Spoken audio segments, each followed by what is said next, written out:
I've already transferred the beach house to Ashley, Margaret announced, her voice dripping with satisfaction as she stood in our family living room, still wearing her funeral blacks. Start packing. I looked up from the photo album in my lap, a collection of memories from summers spent at that very beach house. My name is Olivia Parker, and at 28, I was sitting in my childhood home the day after my father's funeral, listening to my stepmom of 5 years announce her latest power play. Thanks for letting me know, I replied calmly, turning another page in the album. My apparent lack of reaction seemed to irritate Margaret, whose perfectly manicured fingers tightened around her designer handbag. That's it? No argument? No tears? She pressed, her red lips curling into a sneer. Your father would be disappointed in your lack of fight. I met her gaze steadily. My father would be disappointed in a lot of things right now, Margaret. Her daughter Ashley chose that moment to breeze in, already wearing a beach cover-up as if she owned the place, which, according to Margaret, she now did. Mom, when can we start renovating? That old-fashioned decor has to go. Ashley wrinkled her nose at the coastal-themed decorations my mother had carefully collected before she passed away 10 years ago. It's all yours, sweetheart, Margaret cooed. Olivia was just hearing the news. She'll be out by the end of the week. I closed the album gently, placing it in my bag. The end of the week? That's generous of you, considering Dad's only been gone 24 hours. Margaret's smile didn't reach her eyes. Well, we need to start the renovations before summer season. Ashley has wonderful plans for the place. I'm thinking of turning it into a yoga retreat, Ashley announced, sprawling across my father's favorite armchair. All that beachfront space is wasted on just one family. I thought about the weathered deck where Dad and I had spent countless mornings fishing, the kitchen where Mom had taught me to make her famous clam chowder, the secret alcove under the stairs where I'd hidden my childhood treasures. All of it about to be transformed into a trendy retreat for Ashley's Instagram followers. The property transfer is already done, Margaret added, pulling out a folder. Signed and notarized yesterday morning before the funeral. I have power of attorney, as you know. I did know. Margaret had convinced my father to grant her power of attorney 6 months ago when his illness began to worsen. For medical decisions, she'd insisted at the time. Just in case. Would you like me to look those papers over? I asked, reaching for the folder. Given my background in real estate law. Margaret snatched the folder back. That won't be necessary. Everything's perfectly legal. Your father wanted Ashley to have the house. He told me so. I stood up, smoothing my black dress. Did he? When was this conversation? Last week, Margaret said quickly. In the hospital. Interesting. I replied, picking up my bag. Considering he was in a medically induced coma last week. Margaret's face flushed, but she recovered quickly. I meant the week before. Anyway, it's done now. We'll be heading down there this afternoon to start planning the renovations. I expect your things gone by Friday. I walked to the door, pausing only briefly. You know, Margaret, my mother always said something interesting about that house. She said it was built on stories and secrets. What's that supposed to mean? Ashley demanded, finally looking up from her phone. Nothing, I smiled. Just sharing a memory. Enjoy your yoga retreat planning. As I walked to my car, I could feel Margaret watching from the window. She probably expected me to break down, to cause a scene, to fight back immediately. She didn't know that I'd been preparing for this moment for months, ever since I'd overheard her plotting with Ashley during Dad's first hospital stay. I pulled out my phone and made 2 calls. The first to my mother's old friend, Betty, who'd been the real estate agent for the beach house for 30 years. The second to Mr. Harrison, Dad's longtime lawyer. It's time, I said simply when Mr. Harrison answered. Margaret took the bait. Already? He sounded surprised. That was faster than we expected. Did she show you the transfer papers? She waved them around but wouldn't let me see them. She claims she used the power of attorney to transfer the property to Ashley yesterday morning before the funeral. Perfect, Mr. Harrison replied, and I could hear him shuffling papers. Absolutely perfect. Shall we proceed with phase 2? I started my car, taking one last look at Margaret and Ashley through the living room window, already measuring the space for their renovations. Yes, I said firmly. It's time they learned about Mom's secret deed. The next morning, I sat in Mr. Harrison's office, watching Margaret's face turn from smug to ghostly pale as he slid the document across his desk. This, he said calmly, is the actual deed to the beach house, filed 15 years ago by Catherine Parker, Olivia's mother. Margaret snatched the paper, her hands shaking. This is impossible. John gave me power of attorney. I have the right. Power of attorney, Mr. Harrison interrupted smoothly, does not give you the authority to sell or transfer property that wasn't in John's name to begin with. What do you mean, wasn't in his name? Ashley demanded, peering over her mother's shoulder. I leaned back in my chair, the memory washing over me. I was 13 when Mom called me into this very office, already sick but still fighting. Olivia, she'd said, sometimes we have to protect the things we love most, even from the people who should protect them for us. The beach house, Mr. Harrison continued, was transferred solely to Olivia's name when she was 13, with a trust established by her mother Catherine. John was aware of this arrangement. He merely maintained lifetime residential rights. Margaret's face contorted. That's ridiculous. John would have told me.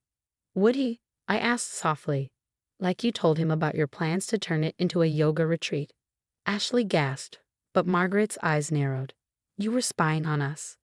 I was visiting my dying father in the hospital when I overheard you and Ashley planning your renovation project. 3 months before he passed away, while he was fighting for his life, you were measuring his beloved beach house for yoga mats. That's not, we weren't. Ashley stammered, but Margaret cut her off. It doesn't matter. I have papers showing the transfer. Legal documents. Mr. Harrison adjusted his glasses. Any transfer documents you have are void, Mrs. Parker. You attempted to transfer property that wasn't yours to transfer. In fact, he pulled out another document. Attempting to do so under power of attorney could be considered fraud. The color drained from Margaret's face. You're bluffing. Am I? I stood up, walking to the window. You know what's interesting, Margaret? My mother didn't just leave me the house. She left me her wisdom too. She warned me that someone might try to take advantage of Dad's kindness one day. That's why she set up the trust. That's why she made sure I understood property law from a young age. That's why I became a real estate attorney. Ashley slumped in her chair, her Instagram-perfect posture crumbling. Mom, what did you do? Margaret's composure finally cracked. I did this for you. For us. That beach house was wasted on her. She's never even there. Because I've been caring for Dad, I said quietly. While you were planning renovations, I was driving him to chemotherapy. While Ashley was designing her yoga studio, I was organizing his medications. Mr. Harrison cleared his throat. Mrs. Parker, you have 2 options. You can either sign this document acknowledging the void transfer and agreeing to vacate any claims to the property, or we can pursue legal action regarding the fraudulent transfer attempt. Margaret's hand shook as she reached for the document. This isn't fair, she whispered. No, I agreed. It wasn't fair when you rushed to transfer property the day before my father's funeral. It wasn't fair when you gave me 3 days to clear out my family's memories. Life isn't fair, Margaret. That's why we have laws. As Margaret signed the document, her signature barely legible, Ashley stood up abruptly. I'm sorry, she blurted out. I knew Mom was planning something, but I didn't know about the fraud part. I looked at her, and saw something genuine in her expression for the first time. The beach house was never about the property value, Ashley. It's about memories. It's about family, real family. Which is exactly why it should stay in the family, Margaret interjected, finding her voice again. It is staying in the family, I replied firmly. My family, the one that built it, loved it, and protected it. Mr. Harrison collected the signed documents, making copies for everyone present. I believe our business here is concluded, he said. Mrs. Parker, Ms. Ashley, I trust you'll cancel any renovation plans you've made. As they stood to leave, Margaret turned back, her eyes cold. You think you're so clever, don't you? Just like your mother. I smiled, touching the old photo album in my bag. Thank you, Margaret. That's the nicest thing you've ever said to me. The following weekend, I stood on the weathered deck of the beach house, watching the sunrise paint the ocean in shades of pink and gold. The salt air carried memories of morning fishing with Dad, of Mom's laughter echoing across the waves, of a childhood spent building sandcastles and collecting seashells. Betty, our longtime family friend and real estate agent, joined me with 2 steaming mugs of coffee. Your mother would be proud, she said, handing me one.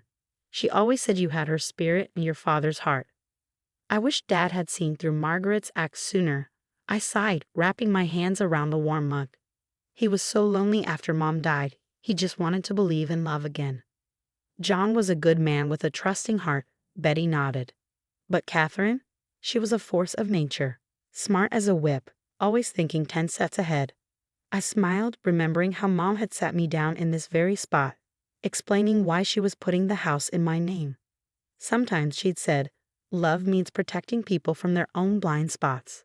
The screen door creaked, and Ashley stepped out tentatively. I'd been surprised to receive her text asking to meet, but something in her message felt genuine. I didn't know if he'd actually be here, she said, hovering uncertainly by the door. I come every weekend now, I replied, turning to face her. Would you like some coffee? She nodded, and Betty quietly slipped inside to get another mug, leaving us alone with the sound of crashing waves. I brought something, Ashley said, pulling a folder from her bag.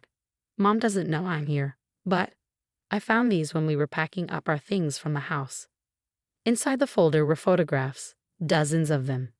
Dad in his hospital bed, smiling despite the pain, holding my hand as I read to him. Me adjusting his pillows, bringing him meals, sitting vigil during his worst nights. The nurses took them, Ashley explained softly. They gave them to Mom, but she never showed them to me. I didn't know. I knew you visited him. But I didn't realize. Every day, I said quietly. I was there every single day. While we were shopping for yoga mats and planning beach retreats, she whispered, voice cracking. God, we were awful. I studied her face, seeing real remorse there. You were following your mother's lead. That's no excuse, she shook her head. I was so caught up in Mom's plans, in the idea of having this amazing beach property. I never stopped to think about what this place really means. Betty returned with coffee for Ashley, then tactfully made herself scarce again. We stood in silence for a while, watching the waves. Can I show you something? I asked finally. Ashley nodded, and I led her to the small alcove under the stairs. Opening a hidden panel, I pulled out an old tin box. Mom's treasure chest, I explained, opening it. Inside were seashells, each labeled with dates and memories. Every shell marks a special moment. This one's from the day Dad taught me to swim. This one's from Mom's last beach walk before she got too sick. This one. I pulled out a perfectly formed sand dollar. This one's from the day they got married. Ashley touched the shells gently, reverently. I had no idea there was so much history here. That's the thing about this house, I said, replacing the box carefully. It's not just walls and windows. It's a keeper of memories. I'm sorry, Ashley said suddenly, tears in her eyes. I'm sorry we tried to take this from you. I'm sorry I didn't stop Mom. I'm sorry I didn't know Dad better. I touched her arm gently. You know, the house may be in my name, but the memories it holds belong to anyone who truly wants to cherish them. She looked at me, understanding dawning in her eyes. What are you saying? I'm saying he'd like to know your father better, really know him. You're welcome to visit, not as a yoga instructor, but as his daughter. We could share stories, make new memories. Even after everything we did. Sometimes, I said, echoing my mother's words, love means giving people a chance to see their own blind spots. As the morning sun climbed higher, Ashley and I sat on the deck, sharing coffee and stories. She told me about her own memories of Dad, fewer but still precious. I shared more about his final months, the quiet conversations, the peaceful moments between the pain.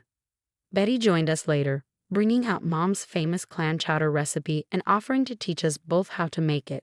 As we chopped vegetables and stirred the pot, I could almost hear Mom's laughter mixing with the sound of the waves, feel Dad's presence in the warm sea breeze. Margaret might have tried to take this place from me, but she never understood its true value. The beach house wasn't just property to be claimed or renovated. It was a sanctuary of memories, a keeper of stories, a bridge between past and future. And now, unexpectedly, it had become something else. A place of healing, of new beginnings, of second chances, just as Mom would have wanted it to be.